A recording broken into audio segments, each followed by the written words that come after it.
Today I'm going to talk about some of the best car transmissions ever made. Now it's going to be a more performance-oriented discussion, so it's going to be good transmissions and really fun cars. So I'm not going to really mention anything about the Toyota Camry transmission because I frankly don't know anything about the Toyota Camry transmission. Now before I get started, you guys should all check out our Instagram page at Vehicle Virgins, and we post a lot of behind-the-scenes stuff, cool pictures of cars we're reviewing, cars we're hanging out with friends, just a lot of cool content back there. So go to Instagram, check it out. I'm sure you'll enjoy what we post there. Now, Parker recently just filmed a video talking about the worst transmissions ever made. Go check them out. There are some really bad ones that made it into the vehicles, but today there are some really great transmissions that automakers have come up with. First of all, the Porsche PDK. Now it stands for PDK is an abbreviation. It's Porsche Doppelkupplung, which literally just means double clutch. Porsche has dominated in the double clutch transmission field. I mean, for decades, not decades, but many years, they've had the best transmission out there. A dual clutch is great because you have a clutch for the even gear set and odd gear set. So you're in a gear, the computer knows what gear you're gonna go into next. Well, and then it has that prep, so I mean, crazy fast shift times. The latest PDK transmissions can shift in less than 100 milliseconds, which is, I mean, there are some race cars that shift that quickly. It is a great transmission. The best part about it, though, why Porsche has always been at the top, is because it is well behaved. Now, it's got impeccable shift logic. It shifts crazy fast, launch control, all of that. But then when you're driving around normally, let's just say you're in a parking lot or something like that, it is also very well behaved. That's where they were essentially really successful, because some of the other transmissions out there would have a lot of problems when you're driving not full out. PDK has been so successful that it's kind of like taken over from the manual. I mean, yes, the manual transmission is the enthusiast choice. It is going to be more engaging and more fun. That's not to say the PDK isn't fun. It is so freaking awesome that you don't really think about the fact that, hey, I wish this sort of was a manual still. Given, for example, both me and Parker have driven the 991 GT3 around the track multiple times on the street. PDK transmission only for the new GT3. It is perfect. I mean, you can shift it yourself. The paddles respond extremely quickly. Transmission responds extremely quickly. Or you just leave it by itself, and in sport mode, I mean, it just does everything you want it to be doing, and it's just excellent. Next up, we have the new Huracan and Audi R8 transmissions. Also a 7-speed dual clutch transmission. The old Lamborghini Gallardo had one of the worst transmissions out there. I mean, not the worst, but it was not well executed. For example, Parker mentioned it, the E-gear. There were reliability issues. They would burn through clutches. Stuff would break. It shifted crazy fast at full throttle, which was great. It would slam you back in your headrest when you're going. But around town, it sucked. It was garbage. Now, the Aventador went to it's a single clutch 7-speed. So while it did shift crazy fast too, I mean, like 150 milliseconds shift time, something really quick, around town it sucks. The drivability is horrible. It's clunky, slow, it's not smooth, not usable. New Lamborghini dual clutch, that 7-speed that's also used in the new R8 V10 Plus is awesome.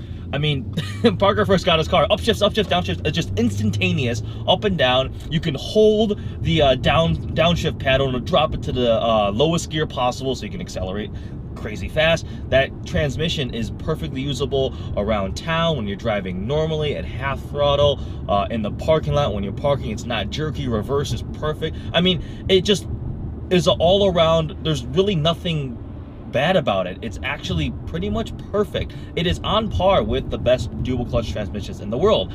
And then it's so freaking fast. It's part of what enables the Lamborghini to be so quick. 0 to 60 in 2.5 seconds of launch control, which you can do over and over and over, which we have done, is amazing. I mean, it runs to Parker around a quarter mile in 10.7. That transmission is just brilliant. Next up, we have the BMW M DCT, another 7-speed dual clutch transmission, and it is excellent. Recently, we both drove a M6 Grand Coupe with it, and it really is excellent. It's on par with the PDK. It shifts extremely quickly. Shift logic is great, and it's also very smooth and usable. I kind of see a trend there. A lot of DCTs are just transmission can shift really quickly, but there are times when they fail to drive in a nice, well-behaved manner. The new BMW M DCT is excellent, unlike the older SMGs where they could shift quickly but were just garbage when you're not driving it 10 out of 10. This shifts extremely quickly. Now, you can get the M6 and M4 in a manual transmission. I have driven both the M6 and the manual and DCT configurations. Personally, I actually liked the DCT more. That might sound like blasphemy, but it just didn't seem to fit the character of the car with the manual transmission, and the BMW manual transmission is not my favorite out there. With the dual clutch, it was a perfect GT car. It was crazy fast. That transmission is excellent. They have done an excellent job with it. If you ever get the chance to drive a BMW M car with a DCT, take it, because it is awesome. The last two on the list are going to be manual transmissions. So a lot of people are going to complain, blah, blah, blah, why are you talking about automatic transmissions? Because, I mean, dual clutches are essentially computer-controlled, automated manual transmissions, and they are great. They are where the future is going.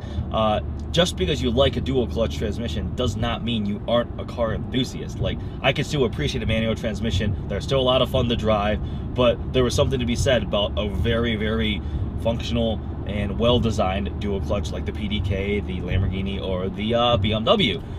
But there are some really good manual transmissions out there, and there are some really bad ones like the MT82 in my Mustang, which is gone now because that sucked. But the Porsche transmission, again, another Porsche, their manual is excellent, and the Cayman GT4, Parker says it's probably the best manual he has ever driven. It is just great. Everything feels great shifting, the clutch feel, the combination. Porsche does have that down really well. There are actually a lot of people who had bought their 991 GT3s. Those are enthusiasts who track their cars and enjoy their cars and drive them hard. They got annoyed that it wasn't a manual only. Previous to that, like the 997 GT3 was a manual transmission only. Porsche made the option to go to PDK only. What a lot of people did was sell their 991 GT3s and go into the Cayman GT4 because they wanted that 6-speed manual track car raw feeling. It is great. In addition, also Porsche's 7-speed manual transmission, which is great that 911 still offers a manual option. Very few cars still do that now. Is also awesome. There's a lot of really cool features. I mean, it's active downshift rev matching. It's got actually 2 neutral centers for because you got an extra gate for the 7th gear. It's just a lot of different cool features in that where they're still pushing the envelope to make manual transmissions relevant. A lot of fun to drive, great transmission. Last one on the list is the formerly the Borg-Warner T56, which was taken over by Tremec in about 1998, introduced in the early 90s. That transmission was found in many, many cars. The reason it's considered, in our opinion, one of the best transmissions ever made is just the applications and the range of vehicles and the longevity of that transmission is just, it's absurd. Again, introduced in 1992, T56. Now, in the latest iteration, is the Tremec TR6060. Here are some of the cars that it was found in. I mean, Dodge Vipers, Corvettes, multiple generations of Dodge Vipers. For example, the new Viper ACR runs the Tremec TR6060, and that is a monster on the track that can just destroy supercars. Great transmission, great feel. Everything is excellent. That same transmission, essentially that transmission architecture, was also used in Shelby GT500s. Anything American with a big engine and a lot of horsepower probably had either a T56 or the new TR6060. Chevy SS, I mean Z06s, CTSV, Dodge Vipers, actually the Ram SRT10 truck had that. It's a great transmission that can handle a ton of power. In the latest iteration, it'll take about, I think, 600 pound-feet of torque, just stock like that. If you want to enjoy driving from a manual perspective, usually if you have a big muscle car or something like that, that is a great go-to option. So that is a list of the, in our opinion, the 5 best transmissions ever made. Some are older ones, for example, the manual Tremecs that I was just talking about have been around for decades. Some brand new Lamborghini dual clutch with the latest technology. They offer no compromises. They are extremely fast, extremely easy to drive, and also are just perfect in every way. With pretty much, there's no downsides to them. Whereas in the past, some of these transmissions may be good at one thing, but fall short on something else. Let us know what your opinions are. What do you think the best transmissions are? Do you own a car where you absolutely love it, like your S2K or something? You think that's the best transmission in the world and it deserves to make the list? Comment below. Like always, I hope you guys enjoyed this video. Check out our channel, check out the Instagram. Look forward to seeing you next video.